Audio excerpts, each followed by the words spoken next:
Welcome back to the channel, everyone. It's been a little bit. In today's video, I got one of those estate sale tool hauls here. Paid $25 for everything in that box there, as well as I got some books, which I normally don't do, and I think they're kind of neat and a good piece of history. That's why I grabbed them. And then I just been playing around in the shop, cleaning up some things, and give you a quick update on some of these cool items. Alright, so first off, just a quick update. My last video, if you remember, I put that snap-on bit screwdriver up for sale on eBay, and I put the link on if anybody wanted to follow along to see how I did. I think I started the bid around $70, and I ended up getting close to $130, I think it was, and I ended up clearing about $110 after shipping and paying eBay. So that tool haul from a while back, I sold that as well as some drill bits, and that tool haul was $100, and I'm already cleared $125. So that was a tool haul that just kept giving.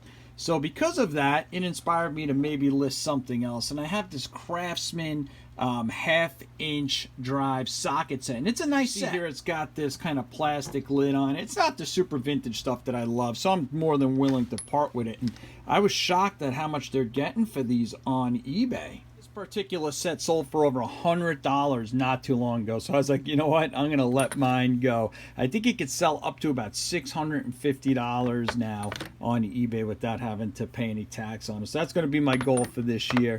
Make a little bit of room and you know, get rid of some stuff that I necessarily don't have to have.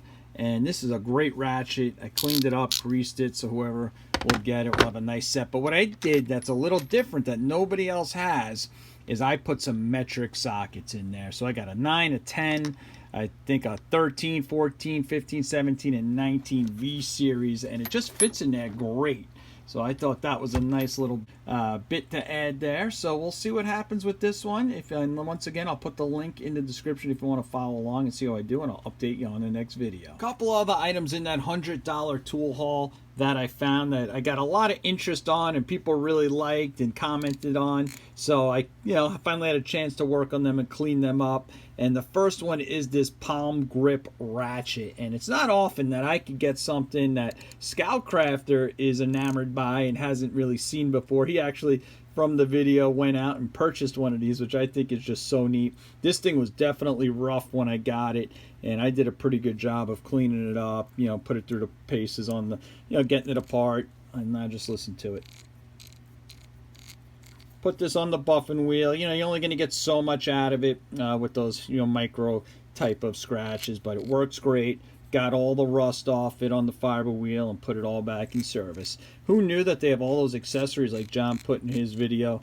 And might have to grab some of them myself. It's too hot to do any big projects, so I figured, hey, had this old beat up rusty Stanley knife in there, and I said, you know what, I'm gonna give this a nice little resto and put it back in service. And it was all scratched up. I had to wire wheel it, and after that, because it's aluminum, it gets a lot of type of marks in it, and you can work on these. I've done these before where I polished the aluminum up and all of that, but what I figured is I would use a little bit of this hammered paint, and that hammered paint is just really great at hiding imperfections, and that's what I did here. And then I just laid a little bit of that Chevy orange in there, and I think it came out fantastic. The only thing I did that made a mistake is when I laid the orange paint in there and I wiped it off gently, I didn't realize I was using acetone instead of mineral spirits, and because of that, just took a little bit of the paint off there. Not so much the paint, but the consistency of the paint. And I put the gloss, once I clear coated it, it's not as noticeable, but I thought that came out good. And of course, I lost the screw that went in it somewhere. I hit it so good so I wouldn't lose it. I couldn't find it, but you know what? It kind of worked out, because now I got one that'll use a Phillips as well as a flat. The original one was only a flat. And I got a lot of interest on these precision screwdrivers by Moody. I had never heard of them before, and so I gave these a really good cleanup. I just love when these cases clean up with a little elbow grease and just some good, detergent. You clean them up, you armor all them. And these are expensive screwdrivers. I want to say maybe $60 roughly. I never had a really high quality precision screwdriver before. So not only did I clean the case up, obviously I took care of all the screwdrivers, put them through the WD-40. This is a nice pristine extra set of tips. So that was something everybody, you know, was commenting about, told me I did really well. The last thing from that haul I just wanted to clean up was this, you know, just a simple set of Allens, but it was dirty as all get up. I mean, covered in grease. I just loved the branding on it for whatever reason.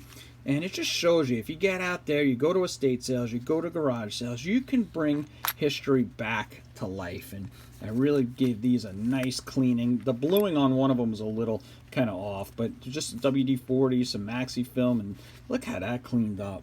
Look at the quality of the button on it. Just amazing how well things used to be made.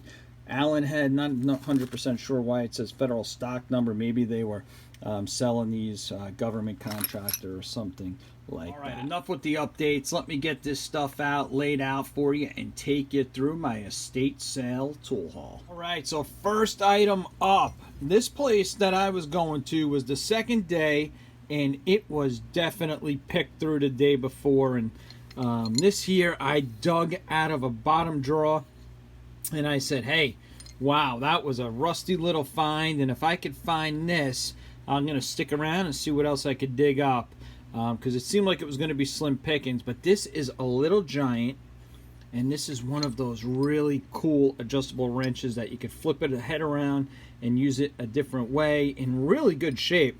The teeth itself are really great, and this is something I always wanted, and they go for good money. I've seen these sell on eBay. I've seen people restore them, and I went to go buy, and I'm like, yeah, I like them. I don't know if I like them for the tune of $30 or $40, so I thought that was a great find out of the gate. Right behind that, I found this, and this is just a really unique pair of pliers. How about that? That's one of these like parrot head type pliers. It's got a nice little bend in it, and if you look there, Barcelo, Buffalo, and these are obviously made in the USA. It's got some nice handles on it. That will clean up great, and that is really unique. I got to take a look at, see what these are going for on eBay. I bet you these are not all that common. How cool is that? Measures probably about 7 inches, 8 inches max, and that is a beauty. Teeth are in great shape on this one as well. Another 1/2-inch breaker bar, like a hole in the head, but this is that plum pebble design. Threw that into the bundle. These always clean up great, these pebble designs. You can lay some paint in there, and that'll be a beautiful little restoration. This is how you know it was definitely dark in there. I did not notice these broken. These are these Stanley. When they stopped making stuff in the USA, they started having stuff imported from Japan, and well, there you go. You'll never see a channel lock do that. So I don't know, maybe I'll just repurpose this nut out of it. Not much I could do with these. This here is an S-Wing, and they call this a sheetrock hammer. And it's got the little thing there for nails. It's got like this hatchet style on it. I love a good waffle head. And I've restored a couple of these S-Wings these days. Not this particular kind, but they clean up great. And, you know, these aren't cheap. These go for $40 new, so I could put this one back in the service. Little backstory why I picked this up. I have plenty of hammers, but I came home the other day, and my wife started a painting project. And when I looked at some tools that were right next to the open paint cans, I saw a snap-on screwdriver as well as some of my other good tools. And, you know, I took a quick deep breath, and how you handle yourself in that situation is going to dictate how the next day or two of your life is going to go. That is a can't-win situation, because obviously you probably were asked to start to do some of that painting, and you know, it got kicked down the road. And so I just basically hope for the best, and a wiser Tom Gunn in his older years just kind of jumped right in, swapped out those tools with some cheaper tools, and started to repair some stuff. I'm actually going to do a video on how I fixed a dent in a hollow core door, but I also determined that, hey, it's time for my wife to have her own toolbox, and this will be one of the hammers that I'll put in there. I grabbed this ball peen hammer because it's just slightly bigger than the one that I put into my on-the-go tool roll, and it'll still fit, and I like the weight of it, so that's why I grabbed that. And then next up I grabbed was this really nice clamp. How cool is the branding on this? Oh, it's on the other side. I just love the Armstrong logo. So probably like a 4-inch size clamp, but I love that old Armstrong, the arm with the hammer in it. Those are great. Here are some Hex sockets, USA made. The chrome on these usually clean up great, but what's interesting about this is I got like 6 of them that are a 1/8, and then there's 3 of them that are 5/32. So I thought it was a set, but it's not. It's just 2 sizes on this. This has some nice branding on it. Look at the Craftsman logo on that. It actually looks better in person than it's kind of looking on the camera here. And this is just an old Craftsman Square. While we're on squares, I grabbed this. This is a 24-inch, got some nice weight to it. Carpenter Square, not a particular expensive one. Buffalo brand. That was a cheap imported brand. I'm not sure if they're still around. They made cheaper tools. But it's just great to have a couple of these. Always good to use as a straight edge, and having them in different spots always comes in handy. And they're not cheap if you have to buy them. Big 18-inch Stilson. Boy, does it got some weight to it. I do not have one of this size. That's kind of why I grabbed it. Does not have the wood handles. These just make great projects because you can paint them nice. You can blue them. You can do so many things with them. The teeth were in great shape. And, you know, they're just fun projects. It's always great to have a very large monkey wrench. I grabbed a bunch of wood handle vintage screwdrivers. I have to take a look at them. I always like these old Stanleys. Those are great. But the one I will show you, and I thought was kind of neat, and I think this is a Yankee, but I'm not sure, is it's a ratcheting screwdriver, and I love those. And I think I actually have a couple of extra blades for these. I think I have a flat one, and this one might be okay. It's a Phillips, so I'll have to play with that. So that's kind of cool. Ratcheting vintage screwdriver. These I just had to go wipe down with some oil because they had some good heavy surface rust on them, and I couldn't get them open. So I've since got them open, and you can see there they are in great condition. Look at this. No daylight between those cutters. This is a Utica, and I don't have a Utica alignments. I think I do, but I don't have ones with these rubber grips on them. So these I'd probably a little later, maybe what, 60s I would guess, and these were made to Bell System specs. Love the quality old Stanley stuff. Torpedo level here, number 259. Both of them work. The bubbles work in there. This I'll probably just wipe down and put on the shelf. I must have 26-inch Craftsman adapters, 3/8 adapters, but not new old stock. Now this was dirty. I dug this out from under a bottom of a drawer somewhere. I mean, look once it gets out of here, look at this. Brand spanking new. Absolutely never used. I'll clean this plastic up, and that's a piece of new old stock. Probably from the 90s. Just noticed when I was reading the back, it had a 3-inch and a 6-inch.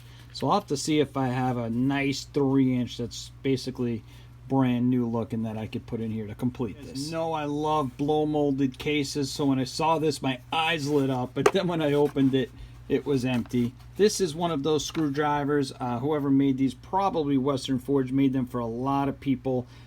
These were USA made. They were rebranded. There were a lot of different names. It has a couple of the USA bits still in them, and it's always fun to put these back. You get the handles, and little by little you put the bits in there. They're great projects. So I saw this then, and I grabbed them. I thought these were some good quality bits. They're unfortunately not USA made, but these are actually made. They all say Taiwan on them, so I thought that was pretty cool. Just realized it is a complete set. This just sits on top of it. It's to keep it from rattling around. It's like this nice rubbery thing, but I'll see. Maybe I'll use some of those bits in here. I just measured this. This is a 40-inch hose clamp. That's correct. 40 inches. And there's 3 of them in here. I don't know if I'll ever need something that big. You could cut them and make them the size, but I guarantee you, if you ever need to buy these, I've needed some that were maybe 12 inches or even 18 inches. This will come in super handy, and it would cost a fortune if you had to buy that. Boy, more cutters. So this is the $2.99. This one's actually in really nice shape. It just needs to be cleaned up. It feels good. And then the famous $1.99. So as usual, I swear I'm not going to buy more raised panel Craftsman wrenches, but they had a few odds and ends, and I grabbed the large one, the 1-inch. Anytime I could grab anything from like 7/8 and up on the SAE, I'll grab it. And I've sold the 1.25, the 15/16 for about 20 bucks a pop. Not this year, but I think last year I sold a few on eBay because they're just not as common, and sometimes you need those larger sizes to add on to the sets. And then the metric raised panels, if I see them, I'll grab metric in the USA, obviously. And then these are the Escos. Escos, I just like Esco. Esco, they made they made everything for Craftsman, and obviously a metric one's great. I love that. Just a couple of nice punches here. This one is a plum. Those are great. And then this one, I believe, is a Kreuter. That's pretty cool. I don't have any Kreuter type punches. It's an interesting flute to that.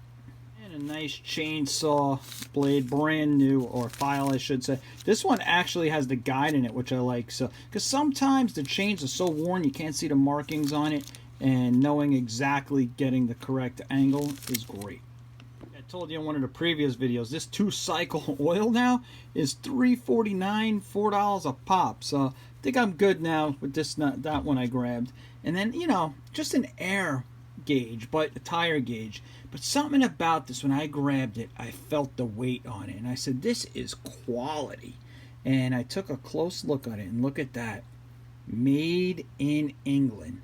And you could just feel the quality on this. Just everything about it is super good quality, and I can't wait to try it out and see how it works. It's kind of small too, probably only measures 4.5 inches. Really good quality tire. More odds and ends here, and then I'm going to show you those books I got. So some cheap Harbor Freight brushes. This is a new, it's not open, cotter pin set, Mr. Cotter, and these are extra long. So I don't have any extra longs, and that'll last a lifetime. And then this last item, I don't know if I'll need it, I'll ever need it, but I was bundling. And I said, I need something. I knew I was going to probably get it for nothing at this point. I know these guys have high prices, even though it was day 2. They were going to charge me. They're unpredictable. This is a group of folks that are unpredictable. So this here is M6 by 65 fasteners. And, I looked these up online, and they're going for about $1 a pop. And, I could break this up and sell them, and there's 100 of them in here. I could sell 10 at a time for $10 or something like that on eBay. Let's take a look and see what they look like.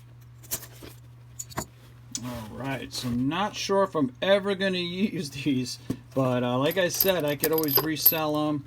I'll keep some for myself.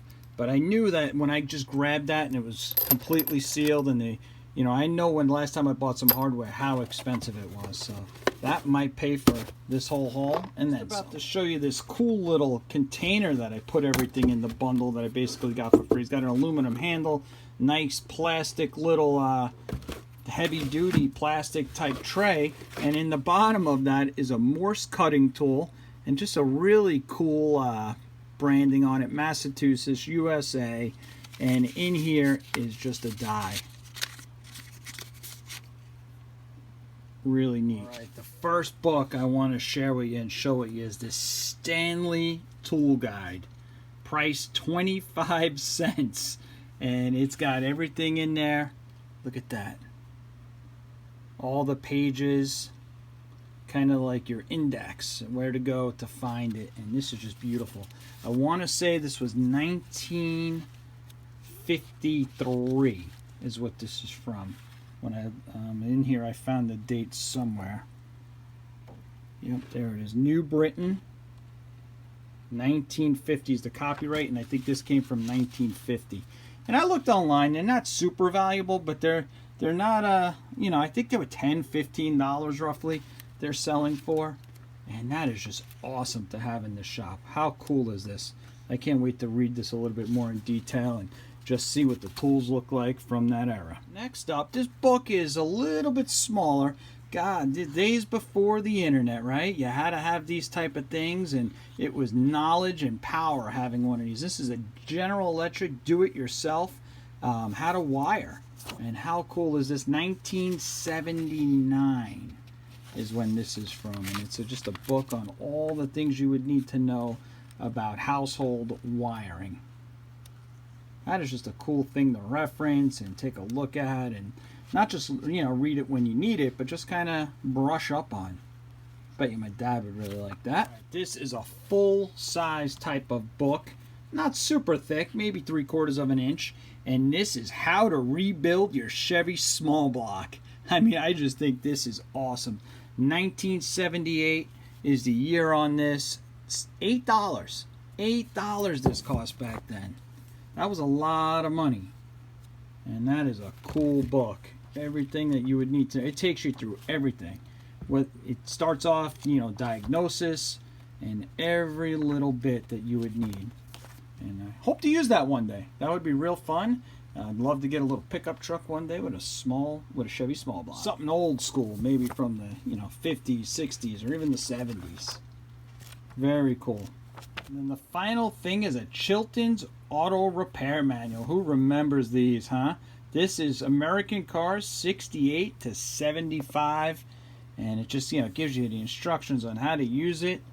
And there was no internet. This is everything you needed.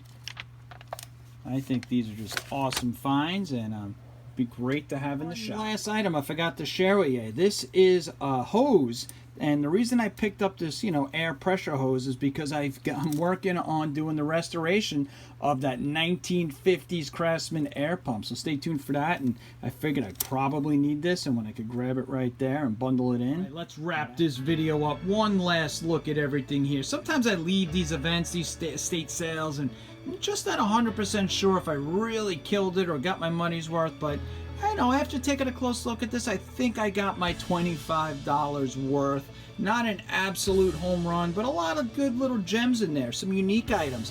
Really love that little giant. That is my favorite item of the bunch. Let me know what yours is or anything else that's on your mind. So comment in the comment section, like and subscribe, and I will see you in a future video. And don't forget, if you want to follow along, I'll put the link to my eBay so you can see how much we're going to get for that socket set.